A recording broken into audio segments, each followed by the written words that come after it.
Hello guys, you are welcome to catch up class. So in today's class, I'm going to provide solutions to this one of these given questions. So we only solve this question one using three different methods. Alright, and the first method I'm going to use here will only be applicable to solve the first one. So the second and the third question can be better solved using a reduction formula. But to me, I feel that reduction formula should be taught in secondary school. Yes, particularly in further mathematics because of its applications in solving what's it called various integral problems. Okay, so it is essential for students to understand the application of reduction formula right from secondary school. Okay, and so let me start from the first method here. Question 1. We have integral of cos squared x dx. Method 1. Okay, so to solve this, recall from trig identities that cos squared x plus sine squared x equals 1. You all know that. Then for double angle, we also have a formula to be cos squared x minus sine squared x equals cos²x. Yes, from trig identity. Likewise, for double angle for sine, we have sine to be, I think, sine 2x equals 2 sine x cos x. So, but this is what I'm going to use for now. I will only use these two for now. Okay, so when you add these two equations together, let me call this to be equation 1 and 2. When you add this together, this will actually give you 2 cos squared x, and of course minus sine squared x will chop sine squared x. So then you will left with 1 plus cos²x. Okay, you know what I'm trying to do here? I'm just looking for a way to write cos squared x in terms of double angle. All right, so we can easily make we could make cos squared x as the subject of formula here. So which implies that cos squared x will be what? 1 over 2 in bracket of 1 plus cos²x. Okay, so do you know the next thing we're going to do here? So it's for you now to replace cos squared x that you have in the given question to be 1 over 2 then 1 plus cos²x. Okay, so if I replace that here now, so that means I will have cos squared x dx is the same as 1 over 2 1 plus cos²x dx. All right, so which implies that, and one of the properties of integration is that if you have integral of kf of x dx, so if k is constant, you can actually factorize k out, then you have k integral f of x dx. All right, if that is the case, 1 over 2 can be factorized. So when you do that, you're going to have 1 plus cos²x dx. All right, then I can partition the integration using one of the properties of integration. Can have integral dx plus integral cos²x dx. So this one is 1 dx, but obviously we don't need to write that one. Okay, so and when you integrate dx, when integrate dx, that's going to give us x plus integral of cos²x. Can you tell me? Integral of cos²x, generally if you have integral of cos kx dx, that's going to give us 1 over k then sine kx. All right, that is integral of cos²x. all right, now so integrate this. Now you have 1 over 2 then sine 2x, and whenever you are integrating indefinite integration, you must definitely have what? Constant c. Okay, so which is that, and in more simpler way, I can just write this as 1 over 2 sine 2x plus x then plus c.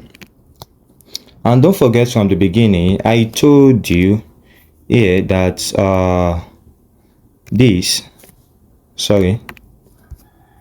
sine 2x can be written as well 2 sine x cos x. If sine 2x can be written as that, what that means is that sine 2x over 2 is the same as sine x cos x. I'm sure you get that.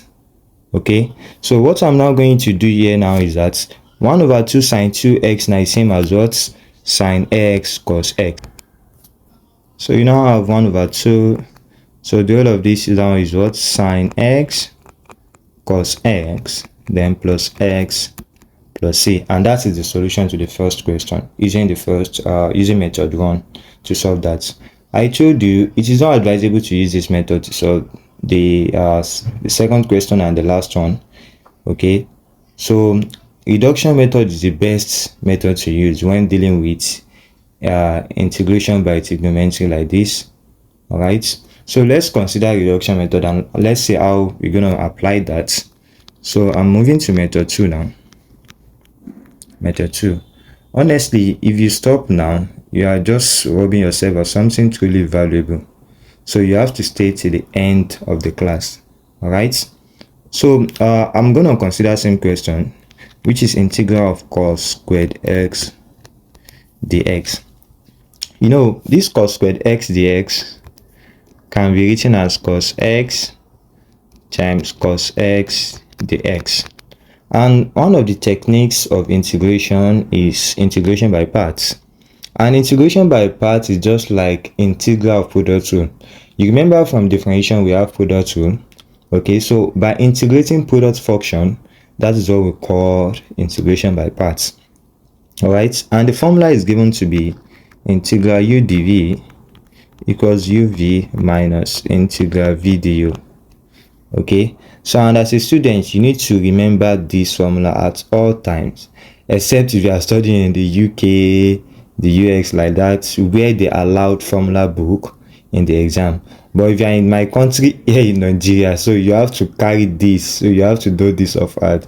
All right, so now what we're going to do now is we compare the given question, which is cos x times cos x dx, with integral of u dv.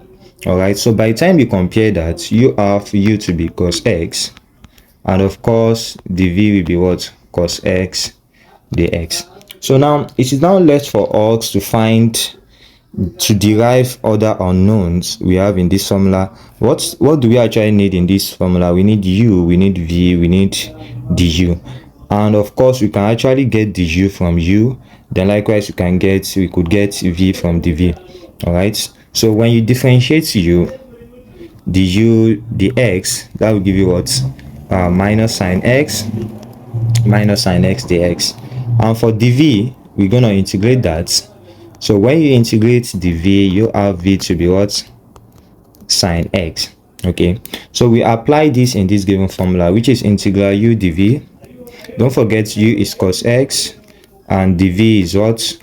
Cos x dx, equals u. Now this is u, and we've gotten that to be cos x, times v is what? We obtained that to be sine x, then minus integral of what? V is sine x, and what's it called? Du, we've gotten du to be minus sine x dx. All right, so cos x times cos x, that was cos² x dx, which is the given problem that we are trying to solve. Okay, so this is cos x sine x, then minus integral. By the time you multiply this, sine x times minus sine x, that's minus sine squared x dx. All right, so you now have integral cos² x dx equals cos x sine x, then minus times minus, that's plus, then sine squared x dx. Now looking at this down, integral of sine squared x, there's another thing entirely, but I don't want to go to that place now. But recall that I told you from the beginning that cos² x plus sine squared x is 1. Okay, so you could make sine squared x as the subject, so where sine squared x now equals what? 1 minus cos squared x. Okay, and that is what I'm going to use in this place. Now we just replace what do we have here? I will replace sine squared x here with this.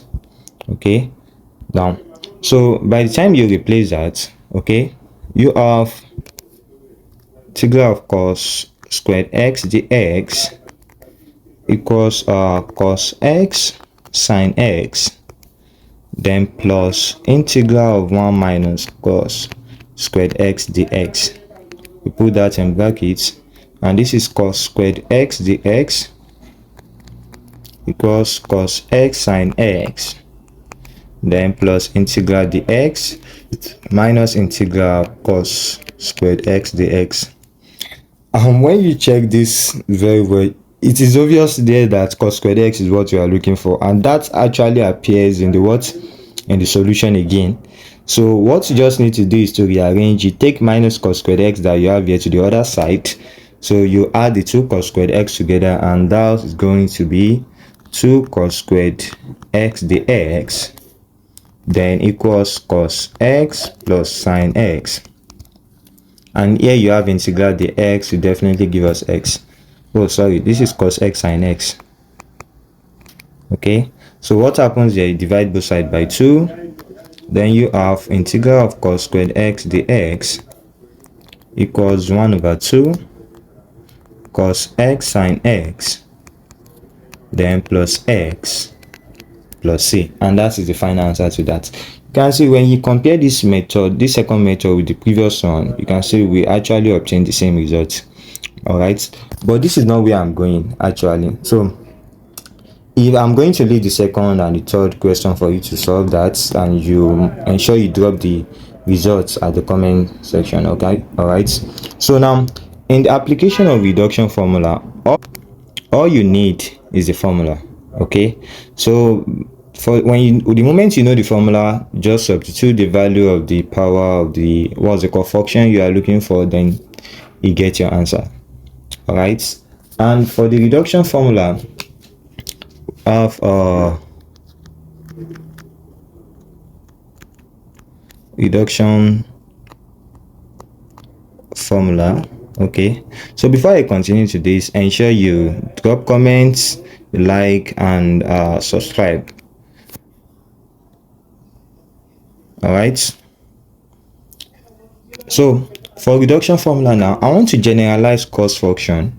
Okay, that is integral of cos nx dx. Whenever you are to integrate something like this, irrespective of the power, we have a general formula for that, which is called reduction formula of cos, and the formula is going to be 1 over n in brackets of cos. Let me just remove the bracket, or let me just leave it. Then cos n minus 1 sine x, then sine x. Okay, then you have plus, yes, n minus 1 over what, over n, then in minus 2. But there's a condition for this n must greater than or equals to 2. What that means is that you can only apply, you could apply this formula when n is from 2 upward. So when n is less than 2, so that cannot be applied. Okay, so you can use that to get cos squared x, cos cube x, cos 4 raised to the power of x, and the likes. Okay, so there is a proof for this, so I can just make the substitution directly. So when n is 2, since I'm looking for cos squared x, that means I will only consider n to be 2 by the time you compare. So when n is 2, here you have 1 over 2 integral of cos 2 minus 1x sine x, then plus 2 minus 1, that's 1 over 2, then 2 minus 2, that's 0. Okay, so this is 1 over 2 cos 2 minus 1 is 1, so you have cos x sine x. Okay, plus 1 over 2 I naught, and I naught will just be, remember, in is integral of cos nx dx, which is this. All right, so when n is equals to 0 now, you have I equals 0 now to be integral of cos raised to the power of 0 x dx, and this is going to give you what, cos raised to the power of 0, that's 1, so you have integral dx, and of course integral dx will give you what, x. So by implication, the answer to this will now be 1 over 2 cos x sine x then plus 1 over 2. I naught is x, then you have plus c. So that is the answer to the given question. Alright, if you enjoyed the class, don't forget to drop your comments, like and subscribe. And at the same time, if you want the proof of this given reduction formula, let me know at the comment section. Thank you. Bye.